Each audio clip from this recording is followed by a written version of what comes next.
are a lot of new additions to gameplay in NCAA 08 football. This tutorial will be a brief overview of some of those new features.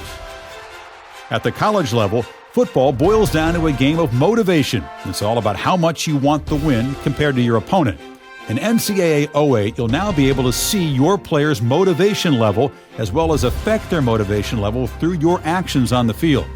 Take control of a player and make a play to boost their motivation level.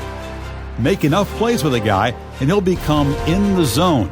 Once a player is in the zone, he'll be playing at his highest possible level and be the guy looking to make the big play.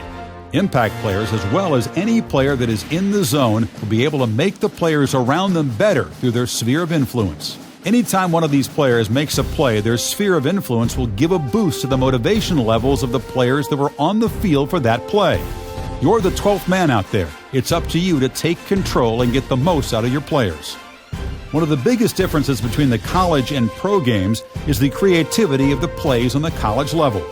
Every offense has a few trick plays up their sleeve that they're ready to pull out when the time is right.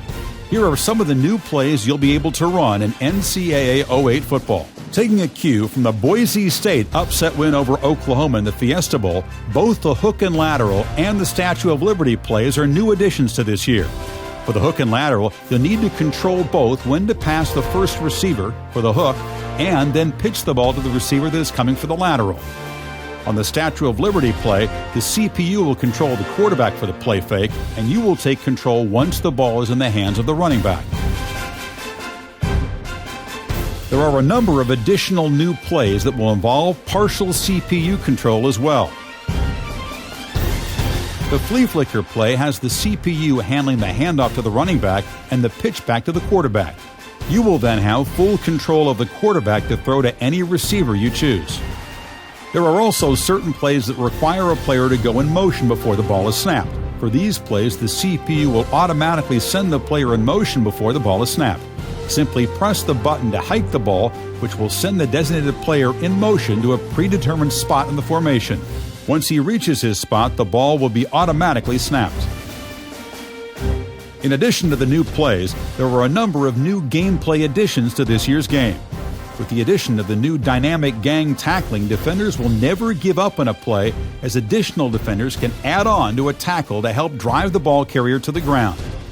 With the inclusion of mid-air collisions, defenders can look to lay a big hit on a receiver and jar the ball loose while the receiver is still in the air. This is something to remember when you're on offense, as your receiver will pay if you leave him hung out to dry. Speaking of big hits, there's a new addition to the hit stick this year. Instead of always trying to level your opponent, you can now attempt to take his legs out from under him. This is a great strategy when you have a smaller defensive back going up against a big bruising running back.